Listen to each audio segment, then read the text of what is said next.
Hi friends, welcome to Ranjana's kitchen. இன்னைக்கு எள்ளூருடை செய்யலாம். அதுக்கு தேவையான பொருட்கள்லாம் என்னென்னு பார்க்கலாம். 100 கிராம் எள் எடுத்துக்கலாம். நீங்கள் கருப்பு எள் இருந்தாலும் கருப்பு எள்ளும் எடுத்துக்கலாம், வெள்ளை எள் இருந்தாலும் வெள்ளை எள்ளும் எடுத்துக்கலாம்.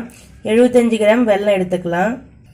இப்போ எப்படி செய்யறதுன்னு பார்க்கலாம். ஸ்டவ் ஆன் பண்ணி பேன் வச்சு நம்ம எள்ளு போட்டு வறுத்து எடுத்துக்கலாம். லைட்டாக வறுத்து எடுத்துக்கோங்க. ரொம்ப வறுத்துட்டிங்க அப்படின்னா உங்களுக்கு கசக்க ஆரம்பிச்சிடும். படப்படன்னு பொரிய ஆரம்பிச்சதும் நிறுத்திடுங்க ஸ்டவ்வை. பாருங்கள், பொரிய ஆரம்பிச்சிடுச்சு. இந்த ஸ்டேஜில் ஸ்டவ் ஆஃப் பண்ணிவிடுங்க. ஒரு பிளேட்டில் போட்டு ஆற வச்சுக்கலாம். இது உங்களுக்கு கொஞ்சம் கசப்பாக தான் வரும். உங்களுக்கு கசப்பு வேணாம் அப்படின்னா வறுத்த வேர்க்கடலை கொஞ்சம் சேர்த்து எள்ளுருண்டை பிடிச்சிக்கலாம். பாத்திரம் வச்சு நம்ம பாவு ரெடி பண்ணிக்கலாம். வெல்லம் போட்டு கொஞ்சம் தண்ணி ஊற்றி கிளறி விட்டுட்டே இருக்கலாம். வெல்லம் கரைகிற அளவுக்கு நீங்கள் கிளறி விட்டுட்டே இருங்க.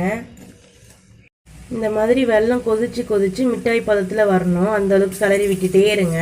பிளேட்டில் தண்ணி எடுத்துக்கோங்க. அதில் இந்த வெல்லத்தை போட்டு பார்த்தோம் அப்படின்னா மிட்டாய் பதத்தில் வந்துச்சுன்னா நம்ம ஸ்டவ் ஆஃப் பண்ணிடலாம். இன்னும் வரல. மிட்டாய் பதம் வர அளவுக்கு கிளறி விட்டுட்டே இருக்கலாம். இப்போ எடுத்து பார்க்கலாம்.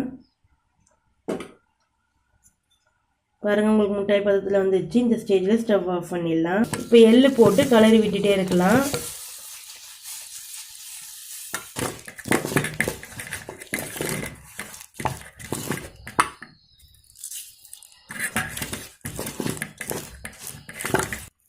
இதை சின்ன சின்ன உருண்டையாக நம்ம உருட்டி எடுத்துக்கலாம். கொஞ்சம் ஆறட்டோன்னா உருண்டையாக அந்த மாதிரி சின்ன சின்னதாக உருட்டி எடுத்துக்கோங்க. லைட்டாக கையில் எண்ணெய் தடவி இந்த மாதிரி உருட்டி எடுத்துக்கோங்க. அப்போ தான் உங்களுக்கு ஒட்டாமல் வரும். சுவையான எள்ளு உருண்டை ரெடி. இர்ரெகுலர் பீரியட்ஸ் இருக்கிறவங்க இது தினமும் ஒரு உருண்டை சாப்பிட்டு வந்தீங்க அப்படின்னா சரியாகும். இதை நீங்களும் வீட்டில் கண்டிப்பாக ட்ரை பண்ணுங்கள். ட்ரை பண்ணிவிட்டு ரஞ்சனாஸ் கிச்சனுக்கு லைக் பண்ணுங்கள், ஷேர் பண்ணுங்கள், கமெண்ட் பண்ணுங்கள், சப்ஸ்கிரைப் பண்ணுங்கள். மறக்காமல் பெல் ஐக்கானை கிளிக் பண்ணுங்கள்.